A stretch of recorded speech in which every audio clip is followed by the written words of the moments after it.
elle est toute gentille.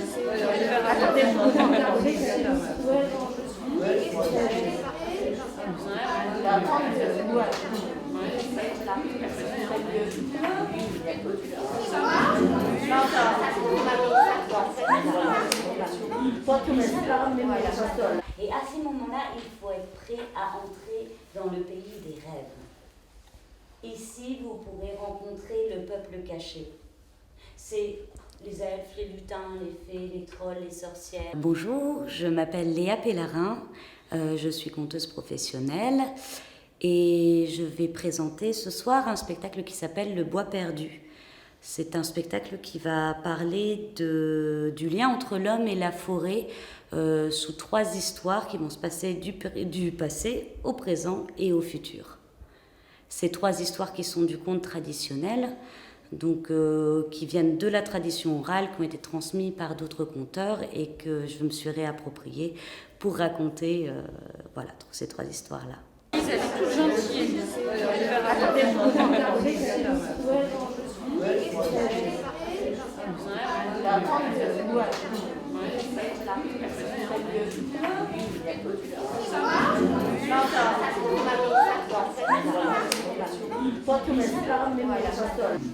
Première question, est-ce que tout le monde est bien installé?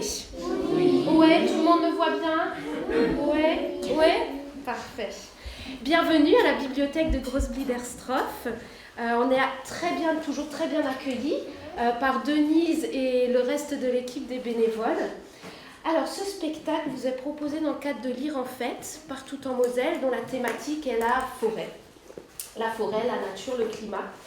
Donc, il y a plusieurs animations qui vont encore avoir lieu, là, jusqu'à la fin du mois de mars. Des animations adultes, mais aussi en famille, dont une sortie nature à Grossbliederstroff le 25 mars à 14h. Rendez-vous au parking de la Sainte-Vierge. Hein. Voilà. Donc si ça vous intéresse, c'est sans inscription. Et vous allez être guidé par le guide forestier du village pour découvrir la forêt, les différentes essences, les traces d'animaux sûrement.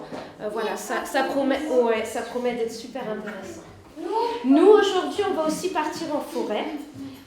Avec la conteuse Léa Pellarin qui va vous conter des histoires.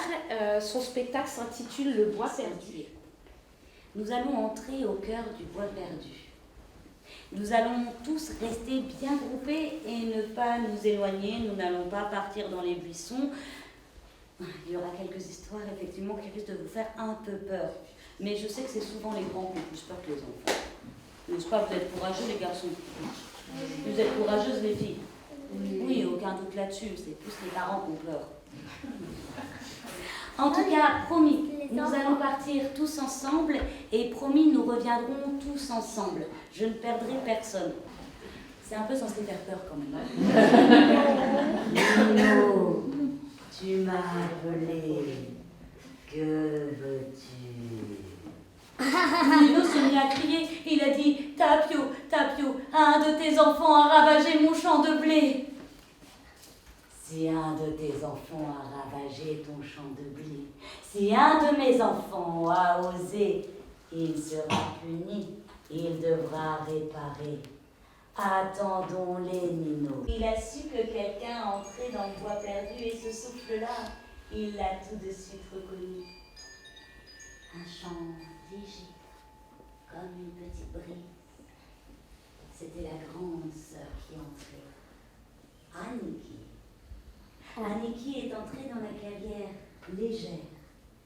Et quand elle a vu son père et Nino, elle a crié « C'est pas moi.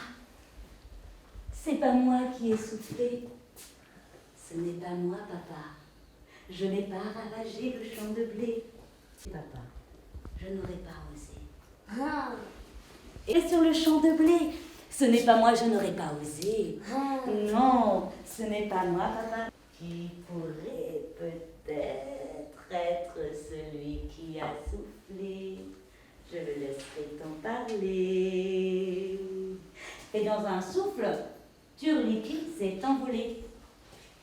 Ils n'ont pas eu à attendre longtemps. Tapio a agité son grand bras racineux. Nino a vu les corps. Un petit sac grossièrement cousu. Nino s'est approché, il a pris le sac, il l'a regardé. Il était vide. Il a mis sa tête dedans. Il a mis son bras dedans, il y avait la couture, c'est tout, il n'y avait rien d'autre à l'intérieur. Si je lui dis à une copine ou deux, peut-être à 3 copines, mais que les meilleures, hein. Tiens, faut pas que je le dise, je le dis. Non, faut le dire. Non. Puis ce jour-là, au marché, quand toutes ses amies sont venues, elles ont dit « Mais comment tu fais pour avoir du pain aussi délicieux, du pain aussi bon, alors que ton champ de blé a été ravagé? Mon Dieu, qu'est-ce qu'il est excellent ton pain, d'où est-ce qu'il vient ?»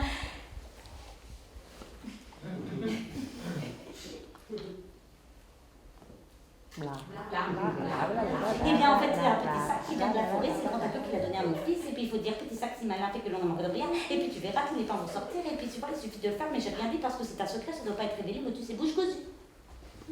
L'histoire terrifiante va commencer, elle commence aux vacances d'été. C'est terrifiant les vacances d'été, parce qu'en général, eh bien, on se retrouve avec nos enfants, et puis il faut les occuper. Les parents de Lisa avaient trouvé quelque chose de bien pratique. Il y avait la mémère, la mamie, la grand-mère. Lisa passait tout l'été chez sa grand-mère. Et elle adorait aller chez sa grand-mère. Elle l'appelait mémère, mais elle disait aussi qu'elle était un peu une sorcière. Et quand Lisa allait chez sa grand-mère, elle avait toujours des histoires à raconter. Et ces histoires, elles commençaient toujours de la même manière. Elle commençait par... Vous connaissez, vous avez la même grand-mère. Mais elle ne faisait pas que raconter des histoires. La grand-mère aussi, elle chantait des chansons. Et elle connaissait des chansons, des vieilles chansons. Parce que t'es une fille. Ouais, bah des fois, hein, c'est comme ça. Hein. Elle dit alors, bah les filles, ça peut pas jouer à nos jeux. Parce que les filles, ça a peur. Comment ça, moi je peux pas jouer? Moi je peux jouer à tous les jeux. Je peux jouer à loup glacé, à chat perché, je peux jouer à l'épervier, à balle au prisonnier, à facteur n'est pas passé. Vous jouez à ça? Tomate ketchup? Ouais. Ah, ça c'est bon. Ouais, voilà, on peut jouer. Bah oui. Moi je peux jouer aussi. Les garçons, ils ont regardé Lisa, ils m'ont dit, bah non, nous on a un jeu qui est beaucoup plus terrifiant que ça. Nous, on joue au jeu du dévoreur. Bah, je peux jouer aussi. Non, parce que t'es une fille. Ah ouais? Eh ben, si je gagne au jeu du dévoreur, vous serez obligés de jouer avec moi tout l'été. Ok, on dit les garçons.